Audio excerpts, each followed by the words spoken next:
ਵਾਹਿਗੁਰੂ ਜੀ ਕਾ ਖਾਲਸਾ ਵਾਹਿਗੁਰੂ ਜੀ ਕੀ ਫਤਿਹ। ਮੈਂ ਤੁਹਾਡੀ ਹੋਸਟ ਨੀਲਮ ਕੌਰ ਤੇ ਮੈਂ TV84 ਦੇ ਸਾਰੇ ਦਰਸ਼ਕਾਂ ਤੇ ਸਰੋਤਿਆਂ ਦਾ ਹਾਰਦਿਕ ਸਵਾਗਤ ਕਰਦੀ ਹਾਂ ਪ੍ਰੋਗਰਾਮ ਸੱਚੋ ਸੱਚ ਵਿੱਚ, ਜਿਹੜੇ ਇਸ ਪ੍ਰੋਗਰਾਮ ਨਾਲ ਦੇਸ਼ਾਂ ਵਿਦੇਸ਼ਾਂ ਤੋਂ ਜੁੜ ਚੁੱਕੇ ਨੇ। ਪ੍ਰੋਗਰਾਮ ਸੱਚੋ ਸੱਚ ਦੀ ਰੂਹਾਂ ਡਾਕਟਰ ਅਮਰਜੀਤ ਸਿੰਘ ਜੀ ਰੋਜ਼ਾਨਾ ਦੀ ਤਰ੍ਹਾਂ ਸਟੂਡੀਓ ਵਿੱਚ ਮੇਰੇ ਨਾਲ ਸ਼ਾਮਲ ਨੇ। ਆਓ ਨਾਲ ਮਿਲ ਕੇ ਅੱਜ ਦੀਆਂ ਵਿਚਾਰ ਚਰਚਾਵਾਂ ਕਰਦੇ ਹਾਂ। जी डॉक्टर साहब वाहिगुरू जी का खालसा वाहिगुरू जी की फतेह। जी डॉक्टर साहब ਤੁਹਾਡਾ ਨਿੱਘਾ ਸਵਾਗਤ ਹੈ ਪ੍ਰੋਗਰਾਮ ਸੱਚੋ ਸੱਚ ਵਿੱਚ। ਬਹੁਤ ਸ਼ੁਕਰੀਆ ਜੀ ਡਾਕਟਰ ਸਾਹਿਬ, ਅੱਜ 17 ਜਨਵਰੀ 2018 5 ਮਾਘ ਨਾਨਕ ਸ਼ਾਹੀ ਸੰਮਤ 549 ਦਾ ਦਿਨ ਹੈ ਤੇ ਡਾਕਟਰ ਸਾਹਿਬ ਪ੍ਰੋਗਰਾਮ ਸ਼ੁਰੂ ਕਰਨ ਤੋਂ ਪਹਿਲਾਂ ਅਸੀਂ ਆਪਣੇ ਦਰਸ਼ਕਾਂ ਤੇ ਸਰੋਤਿਆਂ ਨੂੰ ਹਮੇਸ਼ਾ ਤਰ੍ਹਾਂ ਦੱਸੀਏ ਵਿਊਅਰਸ, ਜੇ ਤੁਸੀਂ ਹੱਕ ਸੱਚ ਇਨਸਾਫ ਤੇ ਪਹਿਰਾ ਦਿੰਦਾ ਇੱਕੋ ਇੱਕ ਚੈਨਲ TV84 ਨੂੰ ਦੇਖਣਾ ਚਾਹੁੰਦੇ ਹੋ ਤਾਂ ਤੁਸੀਂ ਦੇਖ ਸਕਦੇ ਹੋ spectrum cable, RCN cable, Bell 5 cable in Canada, roku, Jadoo box, ਸ਼ਾਵਾ, Facebook, Global CPN ਦੀ ਐਪ ਰਾਹੀਂ, TV84 ਦੀ ਐਪ ਰਾਹੀਂ online streaming and IP box ਤੇ ਤੁਸੀਂ TV84 ਨੂੰ ਦੇਖ ਸਕਦੇ ਹੋ। ਵਿਊਅਰਸ, ਜੇ ਤੁਸੀਂ ਪ੍ਰੋਗਰਾਮ ਸੱਚੋ ਸੱਚ ਨਾਲ ਜਾਂ TV84 ਨਾਲ Facebook ਰਾਹੀਂ ਜੁੜੇ ਹੋ ਤਾਂ ਇਸ ਨੂੰ ਵੱਧ ਤੋਂ ਵੱਧ ਲਾਈਕ ਕਰੋ ਤੇ ਸ਼ੇਅਰ ਕਰੋ। ਸ਼ੁਕਰੀਆ ਜੀ। ਡਾਕਟਰ ਸਾਹਿਬ, ਪ੍ਰੋਗਰਾਮ ਦੀ ਸ਼ੁਰੂਆਤ ਕਰਦੇ ਹਾਂ ਅੱਜ ਦੇ ਪਹਿਲੇ ਇਸ਼ੂ ਦੇ ਨਾਲ। ਜੀ ਡਾਕਟਰ ਸਾਹਿਬ, ਕੀ ਵਿਚਾਰਾਂ ਨੇ ਤੁਹਾਡੀਆਂ? ਦੇਖੋ, ਸਭ ਤੋਂ ਪਹਿਲਾਂ ਅਸੀਂ ਸਦਾ ਵਾਂਗ ਉਹਨਾਂ ਸਾਰੇ ਦਰਸ਼ਕਾਂ ਦਾ ਸ਼ੁਕਰੀਆ ਅਦਾ ਕਰਨਾ ਚਾਹੁੰਦੇ ਜੀ ਜਿਨ੍ਹਾਂ ਨੇ ਪਿਛਲੇ ਕੱਲ੍ਹ ਦੇ ਦੋਨੋਂ ਹੀ ਸੈਗਮੈਂਟਸ, ਜਿਹੜਾ ਭਾਰਤੀ ਏਜੰਸੀਆਂ ਦਾ ਮੈਲਾਈਨਿੰਗ ਕੈਂਪੇਨ ਹੈ TV84 ਦੇ ਖਿਲਾਫ, ਡਾਇਸਪੋਰਾ ਦੀਆਂ ਖਾਲਿਸਤਾਨੀ ਜਥੇਬੰਦੀਆਂ ਦੇ ਖਿਲਾਫ, ਉਸ ਬਾਰੇ ਜਿਹੜੀ ਮਿਸ ਇਨਫੋਰਮੇਸ਼ਨ ਉਹਨਾਂ ਨੇ ਚਾਰ ਚੁਫੇਰੇ ਫੈਲਾਈ ਔਰ ਅਸੀਂ ਉਹਨੂੰ ਰਿਸਪੌਂਡ ਕੀਤਾ।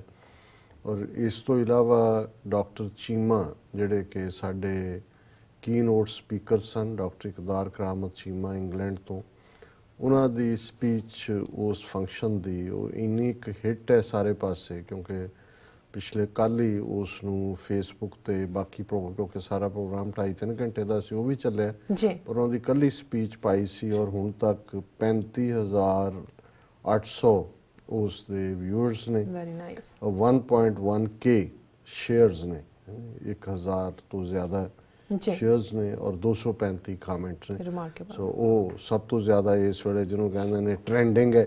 ਔਰ ਜਿਹੜਾ ਇੰਡੀਅਨ ਏਜੰਸੀਆਂ ਦਾ ਮਿਸ ਇਨਫੋਰਮੇਸ਼ਨ ਕੈਂਪੇਨ ਕਿ ਸਾਰਾ ਬਾਹਰਲਾ ਕੰਮ ਜਿਹੜਾ ਖਾਲਿਸਤਾਨ ਦਾ ਉਹਨੂੰ ISI ਦੇ ਖਾਤੇ 'ਚ ਪਾਉਣਾ, ਉਸ ਦੇ ਉੱਤੇ 26,000 ਤੋਂ ਜ਼ਿਆਦਾ ਵਿਊਜ਼ ਨੇ, 301 ਸ਼ੇਅਰਸ ਨੇ ਔਰ 155 ਕਾਮੈਂਟ ਨੇ। Very good. ਔਰ ਜਿਹੜਾ ਕਿ ਕਿਵੇਂ ਇੱਕ ਪਾਸੇ ਨਾਜ਼ੀ ਸਪੋਰਟਰ ਮੋਦੀ RSS ਔਰ ਇੱਕ ਪਾਸੇ ਨਾਜ਼ੀ ਵਿਕਟਮ ਇਜ਼ਰਾਈਲ, ਜਿਸ ਨੂੰ ਨੇਤਨਯਾਹੂ ਰਿਪਰੈਜ਼ੈਂਟ ਕਰਦਾ ਹੈ, ਉਹ ਬਗਲਗੀਰ ਹੋ ਰਹੇ ਨੇ ਔਰ ਕਹਿ ਰਹੇ ਨੇ ਕਿ ਜੋੜੀ ਸਾਡੀ ਹੈਵਨ 'ਚ ਬਣੀ। ਉਸ ਸੈਗਮੈਂਟ ਦੇ ਉੱਤੇ 22,000 ਤੋਂ ਜ਼ਿਆਦਾ ਵਿਊਅਰਸ ਨੇ, 191 ਸ਼ੇਅਰਸ ਨੇ ਔਰ ਕਾਮੈਂਟਸ 211 ਨੇ। ਇਹਨਾਂ ਦਿਨਾਂ 'ਚ ਜਿਵੇਂ ਇੰਡੀਅਨ ਆਰਮੀ ਚੀਫ, ਇੱਕ ਪੰਜਾਬੀ ਦਾ ਸ਼ਬਦ ਹੈ ਹਲਕਾਇਆ ਹੋਣਾ, ਕਿ ਜਿਹਨੂੰ ਕਹਿੰਦੇ ਨੇ ਵੀ ਜਦੋਂ ਕੋਈ ਬੇਮਤਲਬ ਕਦੇ ਇੱਧਰ ਮੂੰਹ ਕਰਕੇ ਭੌਂਕੇ ਕਦੇ ਉੱਧਰ ਭੌਂਕੇ ਤੇ ਉਸ ਨੂੰ ਕਹਿੰਦੇ ਨੇ ਹਲਕਿਆ ਹੋਇਆ। ਆਇਆ ਤਾਂ ਕੁੱਤੇ ਤੋਂ ਹੀ ਹੈ, ਕਿਉਂਕਿ ਕੁੱਤਾ ਜਦੋਂ ਹਲਕਦਾ ਉਹਦੀ ਜੀਭ ਫਿਰ ਵਿੱਚ ਨਹੀਂ ਹੁੰਦੀ, ਫਿਰ ਉਹ ਬ੍ਰੈਥਲੈਸ ਵੀ ਹੁੰਦਾ ਹੈ, ਬਹੁਤ ਜ਼ੋਰ ਦੀ ਉਹਦਾ ਧੌਂਕਣੀ ਵਾਂਗ ਸਾਹ ਚੱਲਦਾ ਤੇ ਜੀਭ ਉਹਦੀ ਬਾਹਰ ਹੁੰਦੀ ਹੈ, ਤੇ ਉਹ ਫਿਰ ਜਿਹੜਾ ਉਹ ਵੱਢਦਾ ਵੀ ਹੈ, ਭੌਂਕਦਾ ਵੀ ਹੈ ਔਰ ਵੱਢਦਾ ਵੀ ਹੈ ਔਰ ਭੱਜਦਾ ਵੀ ਹੈ। ਸੋ ਜਿਹੜਾ ਅੱਜ ਕੱਲ੍ਹ ਇੰਡੀਅਨ ਆਰਮੀ ਚੀਫ ਦਾ ਵਰਤਾਰਾ ਹੈ ਉਹ ਉਸ ਹਲਕਾ ਵਾਂਗ ਹੈ। ਉਸ ਤੋਂ ਪਹਿਲਾਂ ਉਹਨੇ ਜਿਸ ਅੰਦਾਜ਼ ਦੇ ਵਿੱਚ ਪਿਛਲੇ ਦਿਨਾਂ 'ਚ ਪਾਕਿਸਤਾਨ ਦਾ ਨਿਊਕਲੀਅਰ ਬਲਫ ਕਾਲ ਆਫ ਕਰਨ ਦੀ ਨਾਂ ਥੱਲੇ ਜਿਸ ਕਿਸਮ ਦੀ ਬਿਆਨਬਾਜ਼ੀ ਕੀਤੀ, ਫਿਰ ਨਾਲ ਦੀ ਨਾਲ ਉਹਨੇ ਅਗਲੇ ਦਿਨ ਕਿਹਾ ਕਿ ਜੀ ਹੁਣ ਪਾਕਿਸਤਾਨ ਨਾਲ ਤਾਂ ਅਸੀਂ ਦੇਖ ਲਾਂਗੇ, ਅਸਲੀ ਚੈਲੰਜ ਜਿਹੜਾ ਹੈ ਉਹ ਚਾਈਨਾ ਤੋਂ ਹੈ। ਔਰ ਫਿਰ ਉਹਨੇ ਕਿਹਾ ਕਿ ਵੀ ਨਹੀਂ, ਅਸੀਂ ਜਿਹੜਾ ਸਾਡਾ 5 ਮਹੀਨੇ ਹੁਣ ਹੋਏ ਨੇ ਸਟੈਂਡ ਆਫ ਤੋਂ ਬਾਅਦ ਡੋਕਲਾਮ 'ਚ 72 ਦਿਨਾਂ ਦਾ ਸਟੈਂਡ ਆਫ ਸੀ, ਜਿੱਥੇ ਕਿ ਇੰਡੀਆ ਨੇ, ਹਾਲਾਂਕਿ ਡੋਕਲਾਮ ਦਾ ਕੋਈ ਭਾਰਤ ਦੇ ਨਾਲ ਬਾਰਡਰ ਨਹੀਂ ਲੱਗਦਾ, ਭੂਟਾਨ ਔਰ ਚਾਈਨਾ ਦੇ ਵਿਚਾਲੇ ਉਹ ਇੱਕ ਡਿਸਪਿਊਟਡ ਏਰੀਆ ਹੈ ਔਰ ਚਾਈਨਾ ਉਹ ਸਾਰੇ ਦੇ ਉੱਤੇ ਆਪਣਾ ਕਲੇਮ ਕਰਦਾ ਹੈ। ਔਰ ਭਾਰਤ ਨੇ ਭੂਟਾਨ ਦੀ ਟੈਰੀਟਰੀ 'ਚੋਂ ਜਾ ਕੇ ਉਹਨਾਂ ਦੇ ਜਿਹੜਾ ਸੀ ਨਾਲ ਟੱਕਰ ਲੈਣ ਦੀ ਗੱਲ ਕੀਤੀ। 72 ਦਿਨ ਸਟੈਂਡ ਆਫ ਰਿਹਾ, ਫਿਰ ਕਲੇਮ ਕੀਤਾ ਉਹਨਾਂ ਨੇ ਕਿ ਜੀ ਚਾਈਨਾ ਦੀਆਂ, ਕਿਉਂਕਿ ਚਾਈਨਾ ਉੱਥੇ ਸੜਕਾਂ ਬਣਾ ਰਿਹਾ ਸੀ ਔਰ ਹੈਲੀਪੈਡ ਬਣਾ ਰਿਹਾ, ਔਰ ਕਿਉਂਕਿ ਉੱਥੋਂ ਸਾਡਾ ਬਾਰਡਰ ਨੇੜੇ ਆ ਇੰਟਰਨੈਸ਼ਨਲ ਜਿਹੜਾ, ਔਰ ਅਸੀਂ ਜਿਹੜਾ ਇਸ ਨੂੰ ਨਹੀਂ ਬਣਨ ਦੇਣਾ। ਫਿਰ ਹੋਇਆ ਜੀ ਚਾਈਨਾ ਨੇ ਫੋਰਸਿਸ ਵਿਦਡਰਾ ਕਰ ਲਈਆਂ ਔਰ ਹੁਣ ਸਭ ਠੀਕ ਠਾਕ ਹੈ। ਇਹੀ ਕਲੇਮ ਰਾਵਤ ਨੇ ਕੀਤਾ ਹੈ। ਉਹਨੇ ਕਿਹਾ ਜੀ ਬਿਲਕੁਲ ਇਹ ਠੀਕ ਹੈ, ਥੋੜਾ ਬਹੁਤ ਉੱਥੇ ਸਟੱਫ ਉਹਨਾਂ ਦਾ ਪਿਆ ਹੋਏਗਾ, ਵਿੰਟਰ ਸ਼ੁਰੂ ਹੋ ਗਈ, ਪਰ ਕੋਈ ਕੁਛ ਉੱਥੇ ਨਹੀਂ। ਪਰ ਅਸੀਂ ਸਮਝਦੇ ਹਾਂ ਵੀ ਜਦੋਂ ਇਹਨਾਂ ਦੇ ਹੀ ਆਪਣੇ ਐਕਸਪਰਟ ਔਰ ਜਿਹੜੇ ਇਹਨਾਂ ਦੀ ਸੈਟੇਲਾਈਟ ਰਾਹੀਂ ਆਈ ਇਮੇਜਰੀ ਹੈ, ਉਹ ਇਸ ਗੱਲ ਦਾ ਸਬੂਤ ਹੈ ਕਿ ਨਾ ਸਿਰਫ ਚਾਈਨਾ ਨੇ ਉੱਥੇ ਆਪਣੀ ਪੋਜੀਸ਼ਨ ਕੰਸੋਲੀਡੇਟ ਕੀਤੀ ਹੈ, ਉਹਨਾਂ ਦੇ ਬੁਲਡੋਜ਼ਰ, ਉਹਨਾਂ ਦੇ ਹੈਲੀਪੈਡ, ਉਹਨਾਂ ਦੇ ਆਰਮਰਡ ਉੱਥੇ ਮੌਜੂਦ ਨੇ। ਔਰ ਇਹ ਇੱਕ ਬੜੀ ਡੀਟੇਲ ਰਿਪੋਰਟ ਜਿਹਨੇ ਅੱਜ ਚਾਰ ਚੁਫੇਰੇ ਵਕਤ ਪਾਇਆ ਹੋਇਆ ਕਿ ਵੀ ਇਹ ਤਾਂ ਬਿਲਕੁਲ ਹੀ ਇੱਕ ਪਾਸੇ ਐਵੇਂ ਹਲਕਿਆਂ ਦੀ ਤਰ੍ਹਾਂ ਬਿਆਨ ਦੇਈ ਜਾਣਾ, ਪਰ ਗਰਾਊਂਡ ਦੇ ਉੱਤੇ ਸਿਚੁਏਸ਼ਨ ਕੀ ਹੈ। ਇੱਕ ਪਪੂਲਰ ਜਿਹੜੀ ਹੈ ਮੈਗਜ਼ੀਨ ਹੈ ਦਾ ਪ੍ਰਿੰਟ, ਉਸ ਦੇ ਵਿੱਚ ਕਰਨਲ ਵਿਨਾਇਕ ਭੱਟ, ਜ਼ਾਹਰ ਹੈ ਕਸ਼ਮੀਰੀ, ਵਿਨਾਇਕ ਹਿੰਦੂ, ਜਿਹੜਾ ਕਿ ਐਕਸਪਰਟ ਹੈ, ਜ਼ਾਹਰ ਹੈ ਕਰਨਲ ਹੈ ਔਰ ਇਮੇਜਰੀ ਐਕਸਪਰਟ ਹੈ ਸੈਟੇਲਾਈਟਸ ਦਾ, ਉਸ ਦੀ ਇੱਕ ਰਿਪੋਰਟ, ਕਿਉਂਕਿ ਸੈਟੇਲਾਈਟ ਇਮੇਜਰੀ ਦੇ ਨਾਲ ਜਿਹੜਾ ਹੈ ਉਹ ਛਪਿਆ, ਔਰ ਉਹਦੇ 'ਚ ਹੈਡਲਾਈਨ ਉਹਦੀ ਇਹ ਹੈ ਕਿ new trouble for India, China occupies North Doklam with armored vehicles and 7 helipads। कि contrary to the claim of Indian Army Chief, Rawat की कह रहे कि जी कुछ नहीं, उत्थे कोई नहीं है, चाइनी पिछे हट के थोड़ा बहुत समान पिया। और ये क्योंकि असी वो सारियां पिक्चर्स भी कढ़ियां जिहड़ियां इमेजरी दियां और दर्शक स्क्रीन दे उत्ते देख रहे हैं, और उहदी क्योंकि ये साडी जरूरत हुंदी है ਜਿਹੜੀ ਰਿਪੋਰਟਿੰਗ ਹੈ ਉਹਨੂੰ ਐਸ ਸੱਚ ਪੜ੍ਹਨਾ, ਫਿਰ ਉਸ ਤੇ ਆਪਣਾ ਤਬਸਰਾ ਦੇਣਾ। ਸੋ ਹੁਣ ਜਿਹੜਾ ਇਹ ਸਾਰੇ ਦਾ ਰਾਈਟ ਅਪ ਹੈ ਕਿ new visual show people's liberation army deployment is close to last years face off point and has not thin down as Indian army chief general Rawat claimed last week. ਇਹ ਉਹੀ ਦਾ ਪ੍ਰਿੰਟ ਦਾ ਹੀ ਜਿਹੜਾ ਹੈ ਉਹ challenge ਹੈ general Rawat ਨੂੰ। और ਉਹਦੇ ਚ ਉਹਨਾਂ ਨੇ ਕਿਹਾ ਕਿ almost 5 months after India and China agreed to end their tense military face off in the Himalayan region of Doklam, Beijing has almost completely taken over the northern side of the disputed plateau. Latest satellite images accessed by the print show ਕਿ ਉਹਨਾਂ ਨੇ total north side ਦੇ ਉੱਤੇ ਉਹਨਾਂ ਨੇ control ਕਰ ਲਿਆ। The new images show concrete post, cement ਦੀਆਂ ਉਹਨਾਂ ਨੇ ਆਪਣੀਆਂ ਚੌਂਕੀਆਂ ਬਣਾਈਆਂ ਨੇ, 7 ਹੈਲੀਪੈਡ, 7 ਹੈਲੀਪੈਡ ਨੇ ਜਿਨ੍ਹਾਂ ਤੇ ਹੈਲੀਕਾਪਟਰ ਲੈਂਡ, ਨਿਊ ਟ੍ਰੈਂਚਸ, ਨਵੇਂ ਮੋਰਚੇ ਖੋਦੇ ਨੇ, and several dozen armored vehicles, ਕਈ ਦਰਜਨਾਂ tank armored vehicle close to the point where Indian Army and the People's Liberation Army troops were locked in a 72-day confrontation last year।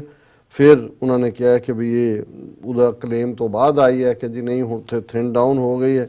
However, new satellite imagery accessed by the print from 10th December shows that Chinese side is now well entrenched in the area with heavy road building machinery still present close to the standoff point। फिर उन्हें stand of का दिता है कि भी ये सीगा।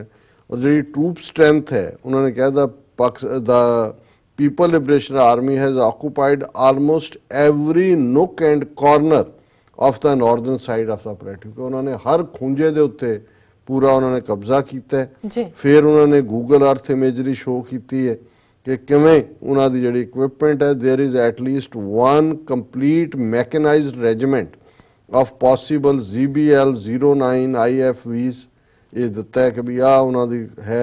Infantry fighting vehicles, there is also a strong possibility of another mechanised regiment under camouflage, कि कैमोफ्लेज नैट लगे हुए ने, उन्हां तो लगता है कि एक होर पूरी रेजिमेंट भी मैकेनाइज्ड थल्ले है। 2 major parking areas have been observed for tank transporters of small size, suggesting their use for mechanized vehicle transport, कि उन्होंने ट्रांसपोर्ट करने के लिए भी ने। At least 4 large bulldozers and 4 tippers have also been observed। This indicates a clear intention of pursuing the construction of the road beyond the contested point, कि उन्होंने तो उस तो भी अगे ਜਿਹੜੀ ਹੈ ਉਹ ਸੜਕ ਬਣਾਣੀ ਹੈ। ਇਹ large number of troop seem to have been kept in tents under very good camp, ਬਹੁਤ ਵੱਡੀ ਗਿਣਤੀ ਟੈਂਟਾਂ ਦੇ ਵਿੱਚ ਉਹਨਾਂ ਦੇ ਫੌਜੀ ਜਿਹੜੇ ਨੇ ਉਹ ਲੁਕੇ ਹੋਏ ਨੇ। ਔਰ ਫਿਰ ਉਹਨਾਂ ਨੇ observation tower, there is a very tall observation tower at least 2 stories high, constructed with cement concrete less than 10 meters from the most forward trench occupied by the Indian Army. ਜਿੱਥੇ ਭਾਰਤੀ ਫੌਜ ਹੈਗੀ ਹੈ ਉਸ ਤੋਂ 10 ਮੀਟਰਾਂ ਦੀ ਦੂਰੀ ਤੇ ਉਹਨਾਂ ਨੇ 2 ਮੰਜ਼ਲਾ ਵੱਡੀ ਆਬਜ਼ਰਵੇਸ਼ਨ ਟਾਵਰ ਜਿਹੜੀ ਹੈ ਬਣਾਈ ਹੈ. The elevation profile of this tower suggests that it can observe the entire Ganthang Valley from Kupak to Zuluk. The entire movement of the Indian Army beyond Kupak can also be very clearly observed by PLA. ਇਹ ਕਹਿੰਦੇ ਨੇ ਵੀ ਉਹ ਕਹੇ ਨੱਕ ਵਢਾਣ, ਉਹ ਫਿਰੇ ਨੱਕ ਵਢਾਣ ਨੂੰ ਤੇ ਉਹ ਕਹੇ ਨੱਥ ਕਢਾਣ ਨੂੰ. ਜੀ ਹੁਣ ਜ਼ਾਹਰ ਹੈ ਕਿ ਵੀ ਇਹ ਤਾਂ ਡੋਕਲਾਮ ਤੇ ਫਲਾਣਾ ਕਰ ਰਹੇ ਸੀ. ਉਹਨਾਂ ਨੇ ਇਹਨਾਂ ਤੋਂ ਇਹ ਬੋਰਡ ਜਿੱਥੇ ਬੈਠੀਆਂ ਫੌਜਾਂ ਇਹਨਾਂ ਦੀਆਂ 10 ਮੀਟਰ ਦੀ ਵਿੱਥ ਦੇ ਉੱਤੇ 2 ਸਟੋਰੀ ਆਬਜ਼ਰਵੇਸ਼ਨ ਪੋਸਟ ਜਿਹੜਾ ਸਾਰੇ ਦੀ ਸਾਰੀ ਜਿਹੜੀ ਗੰਗਥਾਂਗ ਵੈਲੀ ਹੈ ਉਸ ਨੂੰ ਆਬਜ਼ਰਵ ਕਰਦੇ. ਫਿਰ ਉਹਨਾਂ ਨੇ ਕਿਹਾ a large number of fighting posts have been created on almost every hillock on North Doklam Plateau. ਕਿ North Doklam ਦੇ ਉੱਤੇ ਹਰ ਪਹਾੜੀ ਦੇ ਉੱਤੇ ਉਹਨਾਂ ਨੇ fighting posts create ਕੀਤੀਆਂ. These posts consist of double layered communication trenches prepared for all round defense. Double layered ਸਾਰੇ trenches ਦੇ ਲਈ. ਫਿਰ ਇਹ ਸਾਰੀ helipads ਦੀ ਗੱਲ ਹੈ. At least 7 new helipads have been constructed with permanent cemented round bases. The diameter of the helipad is 25 meters. ਜਿਹੜਾ ਉਹਦਾ diameter ਹੈ 25 ਮੀਟਰ ਹੈ, suggesting that the largest helicopters in the PLA inventory will be able to land here. ਯਾਨੀ ਉਹਨਾਂ ਨੇ ਹੁਣ ਮਿਥ ਲਿਆ ਕਿ ਵੀ ਇਹ ਤੁਹਾਨੂੰ ਸਭ ਕੁਝ ਸਿਖਾਣਾ ਹੀ ਹੈ ਔਰ ਇਹ ਫੁੱਲੀ ਉਹ ਹੈਲੀਪੈਡ ਹੋਣ, ਟ੍ਰੈਂਚਸ ਹੋਣ, ਵਾਚ ਟਾਵਰ ਹੋਏ ਔਰ ਰੋਡ ਕੰਸਟਰਕਸ਼ਨ ਦੇ ਥੱਲੇ ਵੀ ਉਹਨੇ ਕਿਹਾ ਕਿ ਬਹੁਤ ਸਾਰੀਆਂ ਰੋਡ ਜਿਹੜੀਆਂ ਨੇ ਉਹ ਸਾਰੀਆਂ ਬਿਲਟ ਨੇ 4 ਚੁਫੇਰੇ. ਹੁਣ ਤੁਸੀਂ ਇੱਕ ਪਾਸੇ ਇਹਨਾਂ ਦੇ ਹੀ ਜਿਹੜੀ ਹੈ ਮੈਗਜ਼ੀਨ ਔਰ ਇਹਨਾਂ ਦਾ ਹੀ ਸਪੈਸ਼ਲਿਸਟ ਔਰ ਹੁਣ ਜਿਹੜਾ ਇੱਧਰ ਹਲਕਿਆ ਹੋਇਆ ਸੀ ਉਧਰ ਕਹਿ ਰਿਹਾ don't see serious trouble but forces ready to any exigency army chief on Doklam. ਉਹਨੂੰ ਕਨਫਰੰਟ ਕੀਤਾ ਕਿ ਵੀ ਇਹ ਕੀ ਚੱਲ ਰਿਹਾ. ਉਹ ਕਹਿੰਦੇ ਨਹੀਂ ਅਸੀਂ ਬਿਲਕੁਲ ਤਿਆਰ ਹੈ, ਬਿਲਕੁਲ ਤਿਆਰ ਹਾਂ. ਉਹ ਇਹ ਹੈ ਜਿਵੇਂ ਉਹ ਬਾਣੀਆਂ ਨੂੰ ਕੁੱਟ ਰਿਹਾ ਕਿਸਾਨ, ਉਹ 4 ਮਾਰਦਾ, ਕਹਿੰਦਾ ਇਬਕੀ ਬਾਰ ਮਾਰ ਤੋਂ ਦੇਖੋ. ਉਹਨੇ 2 ਹੋਰ ਮਾਰੀਆਂ, ਇਬਕੀ ਬਾਰ ਮਾਰ ਤੋਂ ਦੇਖੋ. ਕੁੱਟ ਖਾਂਦਾ ਰਿਹਾ ਤੇ ਹਰ ਵਾਰੀ ਕਹਿੰਦਾ ਰਿਹਾ ਕਿ ਇਬਕੀ ਬਾਰ ਮਾਰ ਤੋਂ ਦੇਖੋ. ਸੋ ਹਾਲ ਇਹਨਾਂ ਦਾ ਇਹ ਹੈ ਕਿ ਤੁਹਾਡੀਆਂ ਫੋਰਸ ਕਾਹਦੀਆਂ ਤਿਆਰ ਨੇ. ਆਹ ਤੁਸੀਂ ਜਿਹੜਾ ਜਿਸ ਗੱਲ ਦੇ ਉੱਤੇ 72 ਦਿਨ ਸਟੈਂਡ ਆਫ ਰੱਖਿਆ, 5 ਮਹੀਨੇ ਪਹਿਲਾਂ ਕਲੇਮ ਕੀਤਾ ਜੀ ਵਿਕਟਰੀ ਹੋ ਗਈ ਸਾਡੀ, ਉਹਨਾਂ ਦੇ ਚਾਈਨੀਜ਼ ਵਾਪਸ ਚਲੇ ਗਏ. ਉਹਨਾਂ ਨੇ ਹਰ ਇੰਚ ਕਵਰ ਕਰ ਲਿਆ ਔਰ ਹਰ ਚੀਜ਼ ਉਹਨਾਂ ਨੇ ਜਿਹੜੀ ਹੈ ਫਰਦਰ ਕੋਈ ਹੈਰਾਨੀ ਨਹੀਂ ਹੋਏਗੀ. ਦੇਖੋ ਇਹ ਜਦੋਂ ਮਾਉਸੇ ਤੁੰਗ ਦਾ ਅਸੀਂ ਪੜ੍ਹਦੇ ਹਾਂ ਜੀ, ਉਹ ਹਮੇਸ਼ਾ ਜਿਹੜਾ ਉਹ ਕਹਿੰਦਾ ਸੀ ਵੀ ਤਿੱਬਤ ਹਥੇਲੀ ਹੈ ਚਾਈਨਾ ਦੀ, ਪਾਮ ਹੈ ਔਰ ਉਹਦੀਆਂ 5 ਫਿੰਗਰਸ ਨੇ. ਉਹਨਾਂ ਦੇ ਵਿੱਚ ਸਿੱਕਮ, ਭੂਟਾਨ, ਲਦਾਖ, ਨੇਪਾਲ ਤੇ ਜਿਹਨੂੰ ਅਰੁਣਾਚਲ ਪ੍ਰਦੇਸ਼ ਕਹਿੰਦੇ ਉਹਨੂੰ ਸਾਊਥ ਤਿੱਬਤ, ਕਿ ਇਹਦੇ ਬਿਨਾ ਚਾਈਨਾ ਕੰਪਲੀਟ ਨਹੀਂ ਹੈ. ਸੋ ਜ਼ਾਹਰ ਹੈ ਵੀ ਉਹਨਾਂ ਨੇ ਪਹਿਲਾਂ ਹਥੇਲੀ ਤੇ ਕੰਟਰੋਲ ਕੀਤਾ, ਹੁਣ ਨੇਪਾਲ ਸਾਰੇ ਦਾ ਸਾਰਾ ਜਿਹੜਾ ਉਹ ਚਾਈਨਾ ਦੇ ਪ੍ਰਭਾਵ ਚਲਾ ਗਿਆ. ਤੇ ਇਹ ਜਿਹੜੇ ਨੇ ਦਬ ਕੇ ਬੈਠੇ ਹੋਏ ਸਿੱਕਮ ਤੇ ਭੂਟਾਨ ਔਰ ਅਰੁਣਾਚਲ ਪ੍ਰਦੇਸ਼ ਇਹ ਔਰ ਲਦਾਖ, ਇਹ ਚਾਈਨਾ ਨੇ ਕਲੇਮ ਕਰਨਾ ਹੀ ਕਰਨਾ. ਇਸੇ ਲਈ ਉਹ ਬਿਲਕੁਲ ਉਹ ਵੀ ਦੇਖ ਰਹੇ ਨੇ ਵੀ ਇਹਨਾਂ ਦੀਆਂ ਹਰਕਤਾਂ ਕੀ ਨੇ, ਕਿਵੇਂ ਇਜ਼ਰਾਈਲ ਵੱਲ ਝੁਕੇ ਨੇ, ਕਿਵੇਂ ਅਮਰੀਕਾ ਵੱਲ ਜਾ ਰਹੇ ਨੇ. ਔਰ ਉਹਨੇ ਜਿਹੜਾ ਝੂਠ ਦੇਖੋ, ਇੱਕ ਪਾਸੇ ਰਿਪੋਰਟਿੰਗ ਕੀ ਹੈ ਤੇ ਡੋਕਲਾਮ ਉਹਦੇ ਮੁੱਦੇ ਤੇ ਕਹਿ ਰਿਹਾ ਕਿ ji Rawat also insisted that PLA soldiers were not in the same numbers in the North Doklam area as they were at the time of India-China military standoff. ਉਹਨੇ ਕਿਹਾ ਜੀ ਉਨੀ ਗਿਣਤੀ ਨਹੀਂ ਹੈਗੀ ਹੁਣ ਜਿੰਨੀ ਕਿ ਪਹਿਲਾਂ ਸੀ, ਔਰ ਅਸੀਂ ਜਿਹੜਾ but then we are also there in case they come back we will face them. ਉਹ ਕਮ ਬੈਕ ਕਿ ਉੱਥੇ ਬੈਠੇ ਹੋਏ ਨੇ ਕਿੰਨੀ ਵੱਡੀ ਸਟਰੈਂਥ ਦੇ ਵਿੱਚ. ਔਰ ਇਹਦੇ ਰਾਵਤ ਦੇ ਹਲਕਾਪਨ ਜਿਹੜਾ ਹਲਕਾਪਨ ਹੈ ਹਲਕਾਣਾ ਉਸ ਦੇ ਉੱਤੇ ਚਾਈਨਾ ਨੇ ਪਹਿਲਾਂ ਹੀ ਨੋਟਿਸ ਲੈ ਲਿਆ ਔਰ ਉਹਦੇ 'ਚ ਚਾਈਨੀਜ਼ ਮਿਨਿਸਟਰੀ ਨੇ ਰਿਐਕਟ ਕੀਤਾ ਸੀ. Want help preserve peace at border China on army chiefs remarks ਕਿ ਵੀ ਇਹ ਜਿਹੜਾ ਭਾਰਤੀ ਚੀਫ ਗੱਲਾਂ ਕਰ ਰਿਹਾ ਇਹ ਜਿਹੜੀ ਹੈ ਇਹ ਸ਼ਾਂਤੀ ਨਹੀਂ ਰਹਿਣ ਦੇਗੀ ਬਾਰਡਰ ਤੇ. The Chinese reaction came following comments by General Rawat 2 days ago that India needs to shift focus from its border with Pakistan to that of China and spoke of pressure being exerted by Beijing along the line of actual control. ਇਹਦੇ ਤੇ ਉਹਨਾਂ ਨੇ react ਕੀਤਾ। ਉਹਨਾਂ ਨੇ ਕਿਹਾ ਕਿ ਰਾਵਤ's remarks were unconstructive। ਇਹ ਵੀ ਚਾਈਨਾ ਦਾ ਅੰਡਰਸਟੇਟਮੈਂਟ ਦੇਣ ਦਾ। ਔਰ ਉਹਦੇ 'ਚ ਉਹਨਾਂ ਨੇ ਕਿਹਾ ਕਿ ਵੀ ਇਹ ਜਿਹੜਾ ਇਹ ਠੀਕ ਨਹੀਂ ਹੈਗਾ ਔਰ ਇਸ ਨੂੰ ਇਹ ਬਿਪਤ Rawat for his recent saying they were unconstructive and went against the consensus reached by leaders of both nations to bring ties back on track and preserve peace on the border। ਕਿ ਵੀ ਜਿਹੜੀ ਗੱਲਬਾਤ ਅਸੀਂ ਨਿਬੇੜੀ ਸੀ ਜੀ ਇਹ ਉਹਦੀ ਸਪਿਰਿਟ ਦੇ ਖਿਲਾਫ ਹੈ ਔਰ ਇਹ ਜਿਹੜਾ ਇਸ ਦੇ ਨਾਲ ਜਿਹੜਾ ਆਪਸੀ ਕਸ਼ੀਦਗੀ ਵਧੇਗੀ ਔਰ ਇਹ ਸਟੇਟਮੈਂਟ ਜਿਹੜੀ ਹੈ ਮਿਸਟਰ ਸ਼ੀ ਜ਼ਿੰਗਪਿੰਗ ਲੂ ਨੇ ਦਿੱਤੀ ਹੈ। ਉਹਨਾਂ ਨੇ ਕਿਹਾ ਕਿ ਵੀ ਇਹ ਜਿਹੜੀ ਸਾਡੀ ਅੰਡਰਸਟੈਂਡਿੰਗ ਸੀ ਕਿਉਂਕਿ ਇਹ ਜਿਹੜਾ ਲੂ ਖੰਗ ਹੈ ਚਾਈਨੀਜ਼ ਫੋਰਨ ਮਿਨਿਸਟਰੀ ਦਾ ਸਪੋਕਸਮੈਨ ਹੈ। ਉਹਨਾਂ ਨੇ ਕਿਹਾ ਕਿ ਵੀ ਇਹ ਜਿਹੜਾ ਅੰਡਰ ਸੱਚ background the unconstructive remarks by Indian senior official Rawat not only go against the consensus reached by the two heads of state but also do not conform to efforts made by the two sides to improve and develop bilateral relations। ਕਿ ਵੀ ਜੇ ਅਸੀਂ ਦੋਦਵੱਲੀ ਗੱਲਬਾਤ ਨੂੰ ਤੋੜਨਾ ਹੈ built ਕਰਨਾ ਹੈ ਤੇ ਇਹ ਉਹਦੀ ਸਪਿਰਿਟ ਦੇ ਖਿਲਾਫ ਨੇ ਜੀ। ਔਰ ਉਹਨੇ ਕਿਹਾ ਕਿ ਵੀ ਜਿਹੜੇ ਰਿਮਾਰਕਸ ਨੇ ਰਾਵਤ ਦੇ can not help to preserve tranquility and peace at the border areas. उन्होंने कहा भी ये बॉर्डर एरिया फिर पीस नहीं होएगी। China and India are important neighbours, they are both at a critical stage of national development and rejuvenation. The two countries should enhance strategic communication and eliminate strategic doubt and conduct strategic cooperation. We urge the Indian side to follow through on the important consensus of the two leaders to do more things to preserve peace and stability on the border areas and refrain from doing things which may complicate the situation, constructively handle the relevant affairs and promote steady development of bilateral relations।